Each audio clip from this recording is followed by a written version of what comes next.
What up, party people? Welcome back to On the Brink. Just thought we'd give you guys a little update as to what's going on around here, because there is a lot. It feels a little overwhelming. We just got back the other week from LS Fest. That was a great time.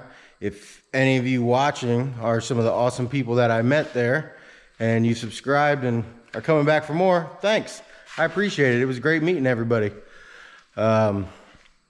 Definitely want to go back next year, and we want to do some sort of competing with this thing. We'll get into that later, but we went to Pigeon Forge after that. I got a little bit of footage from that we'll be getting out. Didn't come out exactly the way I wanted to, but moving on to the red truck. This thing, so we got a tune in the parking lot. Tyler Newberry Performance. Definitely check him out. He helped us out a lot. I think I'm going to keep working with him in the future.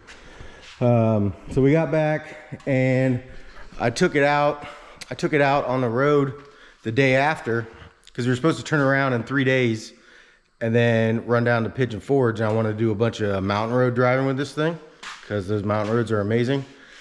I took it out and experienced some random shake, a little bit of the death wobble. I have an idea of where that's coming from. To be completely honest, this thing sits way too low. We hit bottom on everything at LS Fest. It was a disaster. So I was gonna raise it up. I had the stuff here to raise this thing up 2 inches, the quick, dirty, nasty way. And I did it. I raised this side up 2 inches to help out with that for Tennessee, but I disliked the way it looked so much, I wasn't okay with it, and I put it back. In doing that, you know, I took a bunch of stuff off. There's 3 castle nuts down there, and when I got down there to take them off, you wouldn't believe it, but there weren't any cotter keys in any of them, which doesn't surprise me so much. So when I put it all back together, I didn't put cotter keys in any of them. They're kind of important, so I'm thinking maybe I just didn't have something quite tight enough down there.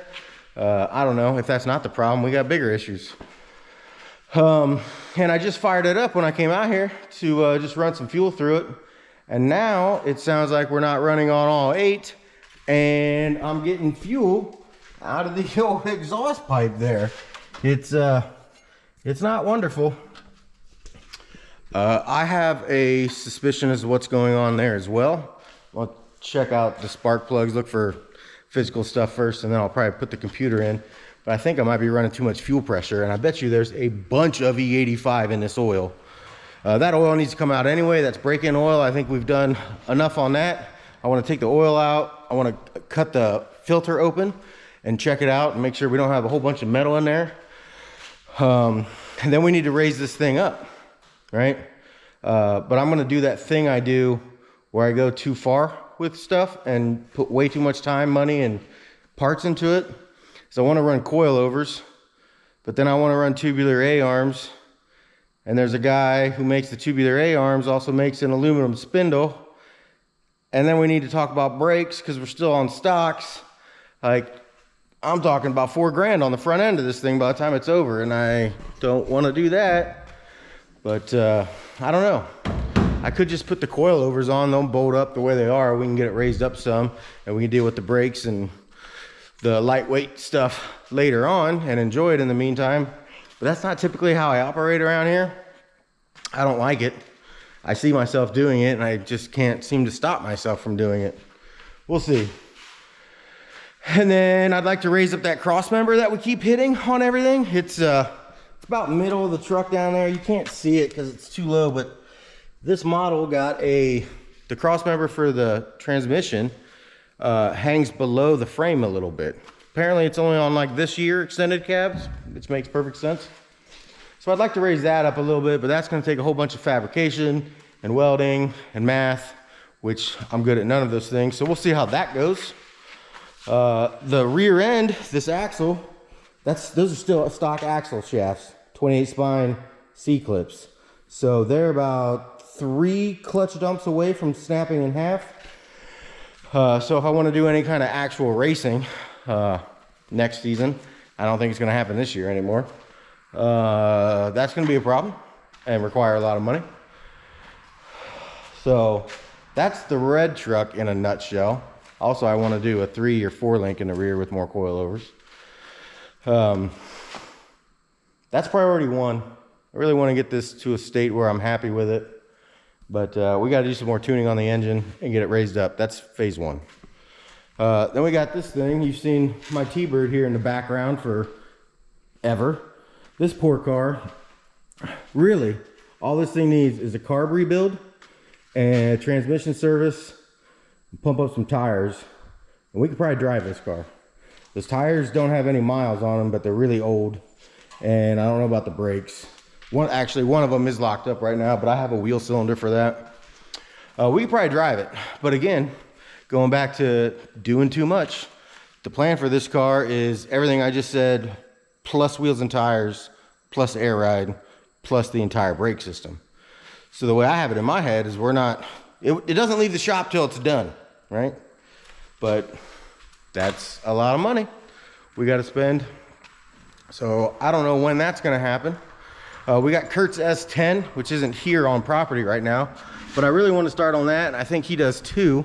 We've been working on my stuff for so long, might as well work on some of his, and it'll be fun. I think you guys will enjoy it. Ready to start on that. We need to get going on that, get some different content.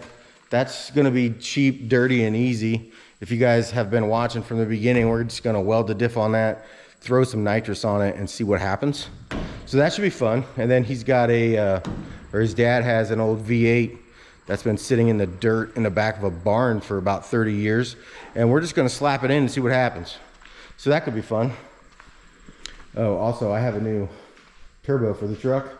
Bought that because it was on sale and I just had to have it. Now I'd rather have the money for suspension parts.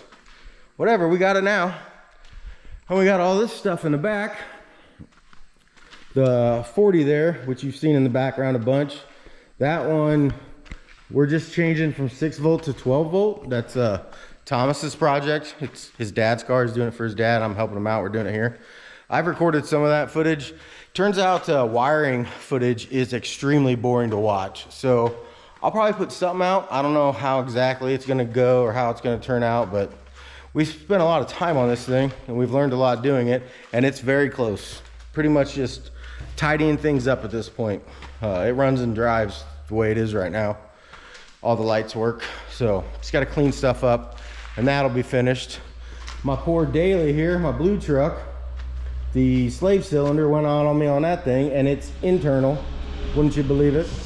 So the transmission has to come out for that to get fixed. Oh yeah, totally forgot about the other thing, the other giant problem we have here. I told myself I'm not fixing that till I get my lift fixed, because if you've been here for a while, you know that my lift is broken. Because I don't want to pull that transmission on the ground. We did like 3 times in the red truck here. I'm not doing it again. This lift, you see how far them bolts are sticking out? And then you see how far they're sticking out on this side? Yeah, that's because they're pulling up out of this side, and then the whole lift kind of bows as you're picking up a vehicle, which isn't safe. We've also developed this track.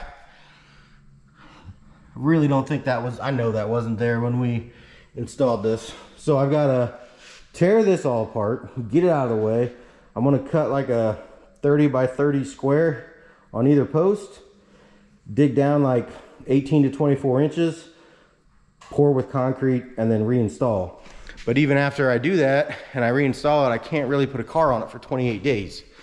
So I really need to get that fixed. Let's also keep in mind that winter is fastly approaching, right? Sun's going down earlier and earlier. Speaking of that, this heater here, this long tube heater, that used to be above them bays over there. We moved it last year and built this tarp wall here so we could work out here in the winter and heat this side only. So I got that heater up there too. It works, it gets it warm enough in here, but it's loud, it's inefficient, and I just don't like it all the way around. This one is the way to go. It's quiet, it'll actually heat the concrete so the building will hold the heat. We moved it and it doesn't work. So I gotta get that fixed. I bet that'll cost me $1,000. I don't know what I'm looking at in there. I'm gonna pay someone to do it. And then I need to buy $1,000 worth of propane to, make heat in here. once it's actually fixed. So that's wonderful. Then there's this thing here. I just bought this the other week on a whim, not really even looking at it. It's my first Chrysler product, and honestly, it makes me feel a little icky.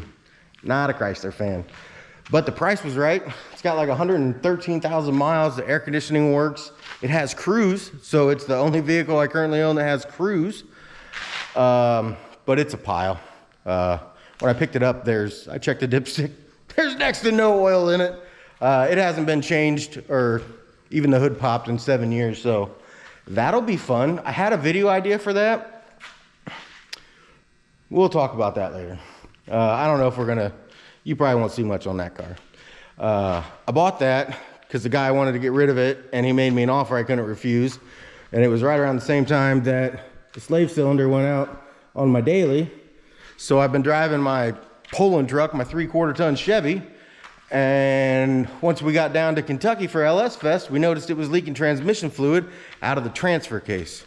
With just a teeny bit of research, I realized that there is a gear set or a pump. I don't know why there would be a pump in the transfer case. There's something inside that spins.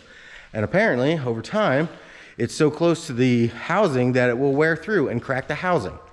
And some of those transfer cases are made of magnesium, so you can't even weld on them. So I gotta get that fixed. That's probably gonna come down to find the hairline crack, fill it with JB Weld, and then put more fluid in it, because I don't wanna buy a new transfer case. And then there's this car, which there's no even point about talking about this car. This car needs literally everything.